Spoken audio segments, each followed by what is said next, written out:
I highly respect giraffes. They're certainly animals that you can look up to.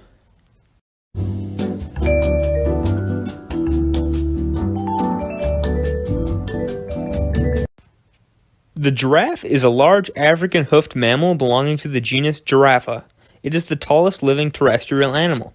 Now I've seen Ice Age continental drift, and I know why giraffes have such long necks, but let's listen to what a little-known conspiracy theorist has to say about it. Charles Darwin held up that giraffes are a prime example of natural selection, his theory that often is summarized as survival of the fittest. Giraffes with comparably longer necks could reach food higher up in trees, which gave them an advantage over other animals and members of their own species with the shorter neck. Their 20-inch long purple tongues combined with a modified atlas axis joint lets their heads extend vertically, further increasing the height they can reach. The darkness of the tongue is thought to help protect them during frequent sun exposure.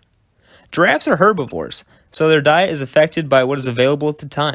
During the wet, rainy seasons, giraffes will feed on deciduous trees, vines, and shrubs. During the dry season, however, when the food is less readily available, giraffes will gather around any available evergreen trees, their favorites being the leaves of acacia. They also eat many other plants such as mimosa, myrrh, and bush willows. When stressed, giraffes have been observed to eat bark off of trees. I guess you can say that their bark is worse than their bite. But it will kick you to death, or trample you to death, or beat you to death with its neck, or stab you with its horns. Now that I think about it, its bite probably isn't that great either. It's probably pretty strong, seeing as giraffes spend up to 75% of their day eating.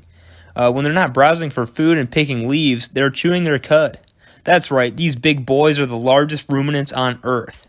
They may have 4 stomachs, but their neck is actually too short to reach the ground. To drink, giraffes must first splay their forelegs and or bend their knees, and only then they can lower their necks to reach the surface of the water.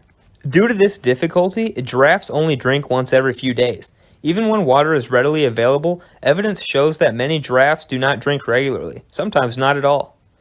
Now, to protect the giraffe's brain from sudden changes in blood pressure when it bends down to drink, the jugular veins have incredibly elastic walls and large one-way valves that allow the veins to expand significantly and prevent the blood from flowing back to the brain when the giraffe's head is lowered. Alternatively, to help fight gravity when blood returns to the heart from the giraffe's feet, their blood vessels are thickly walled and muscled, and the skin on the legs is so tight it acts like giant compression socks. These unique adaptations have been studied by scientists at NASA to get inspiration for human spacesuits.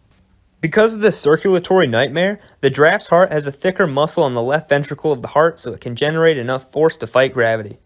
There are 4 distinct species of giraffe: northern giraffe, southern giraffe, reticulated giraffe, and Maasai giraffe. The giraffes are born with horns. These horns are called ossicones and are believed to be used in combat, as we discussed earlier. Now, female giraffes give birth standing up. Their young fall about 2 meters to the ground and can stand up within an hour of birth.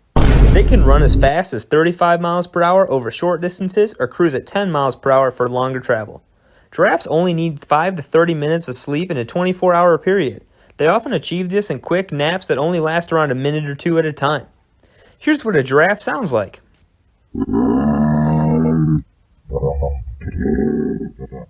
Absolutely breathtaking. Giraffes actually have the same number of vertebrae in its neck as humans. Now, male giraffes will test a female's fertility by tasting her urine. Yup. The first giraffe to make its way to Europe was brought there by Julius Caesar from Alexandria in 46 BC as part of a triumphant return to Rome after years of civil war. I'm sure old Caesar was gallivanting through town on his big stretched out horse. That's about all I have for you guys today. Thank you so much for watching this video. I hope it was mildly interesting. And as always, don't be a dumb fork, be a smart spoon.